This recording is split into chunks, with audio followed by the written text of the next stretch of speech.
ကျွန်တော်တို့တင်ရဲ့ဗီဒီယိုအားလုံးမှာကိုတစ်ခုမှမကြည့်ရှင်တော့ဒီဗီဒီယိုလေးကပြီးအောင်ကြည့်ပါဒီဗီဒီယိုလေးကကိုအတွက်အရင်ကြီးကြည့်တယ်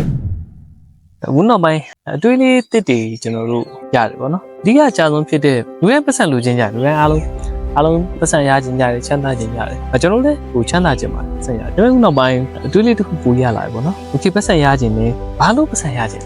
ဆိုတော့အများကြီးရှိလိမ့်မယ်ဘာဝယ်ခြင်းလို့ညာဝယ်ခြင်းလို့ဘယ်လိုဖြစ်ခြင်းလို့ဆိုဒါပေမဲ့အဲ့ဒါဒီရဲ့နောက်ဆုံးကိုကျွန်တော်တို့သွားကြည့်ရခြင်းကြောင့်ဘာလို့ပတ်စံရခြင်းလဲကျွန်တော်တို့ကပျော်လို့ဖြစ်တော့ပတ်စံရရင်ပျော်တယ်ဆရာပတ်စံရရင်ဒါတွေလုပ်လို့ရတယ်ပတ်စံရှာခြင်းဒီပျော်လို့ဆိုတဲ့အဓိပ္ပာယ်တစ်ခုရသွားတယ်နော်ပတ်စံရခြင်းဒီဘာလို့ပတ်စံလိုချင်လဲဆိုရင်ကျွန်တော်ပျော်ခြင်းလို့ဆိုတဲ့ equation တစ်ခုကျွန်တော်ရောက်ဒါပေမဲ့ကျွန်တော်နောက်ပိုင်းဘာတွေ့လာလူတွေကဒီစီးပွားရေးလုပ်တယ်ပတ်စံနေရှာနေနေမပျော်ဘူးဖြစ်သူတို့လိုချင်တာကပတ်စံရခြင်းနဲ့ဘာလို့ဆိုပျော်ခြင်းလို့ပြောပြီးတော့ဒီပတ်စံကိုရှာနေတဲ့အချိန်မှာကျတော့မပျော်ဘူးဖြစ်နည်းနည်းလေး question မှားနေပေါ့နော်ကျွန်တော်နောက်ပိုင်းဘာတော့ပေါ့ပျော်ခြင်းလို့ပတ်စံရှာနေပြီးတော့ပတ်စံရှာနေတဲ့အတော်တွင်းမဟုတ်မပျော်ဘူးပြန်ဖြစ်နေဆိုတခုခုများမှားနေလားဆိုတဲ့အရာလေးတစ်ခုအစဉ်းစားမိကျွန်တော်တင်တဲ့သားကြီးလည်းအမြဲတမ်းပြောပြတယ်ကျွန်တော်တခုခုလွှားနေပြီးတော့ပျော်ခြင်းလို့ရှာနေဆိုလို့ရှိရင်ကိုကောင်းတာကရှာနေတဲ့အတော်တွင်းမှာပါပျော်နိုင်ဘလောက်ကောင်းရှာနေတဲ့တော်တင်မှလည်းပြောမယ်ရှာလို့ရသမျှလည်းပြောနေမယ်ကိုလိုချင်တဲ့အမောက်ရလို့လည်းပြောနေမယ်လိုချင်တဲ့အမောက်ရပြီးတဲ့နောက်ပိုင်းလည်းဆက်ပြီးပြောနေရဆိုရင်ဒါဘလောက်ကောင်းလဲ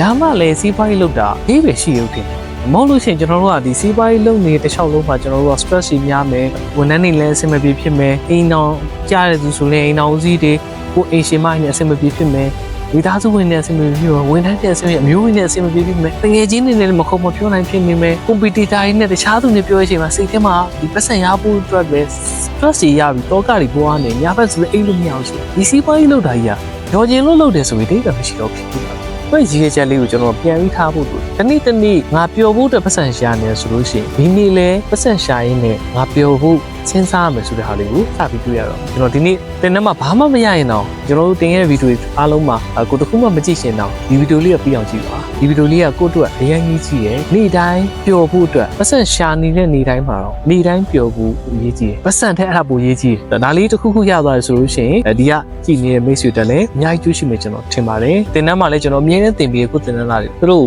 ပျော်လေးပျော်အောင်ပတ်စံလေးရအောင်နှစ်ခုလုံးပေါ့နော်ကျွန်တော်တင်ပြီးတယ်ဟောပတ်စံမရှာနဲ့အဲ့လိုမဟုတ်ပတ်စံလေးရှာရမယ်အများတို့ပျော်အောင်လဲဘယ်လိုနေရမလဲကျွန်တော်သင်ပြီးတယ်ပျော်ပျော်ရွှင်ရွှင်စိတ်အေးချမ်းသာစွာနဲ့ကိုလိုချင်တဲ့အမောက်ကိုလိုချင်တဲ့ပတ်စံကိုလည်းကိုယ့်ရဲ့ကံပါသလောက်ကိုအစွမ်းရှိသလောက်ကိုပျော်သလောက်ရှာလို့ရအောင်လဲနည်းလမ်းတွေအများကြီးကျွန်တော်သင်ပေးထားပါတယ်ဆိုတော့သင်တန်းမှာတရက်ရက်တော့ကျွန်တော်တို့ပြန်ဆုံးကြပါမယ်နော်ကျေးဇူးပါ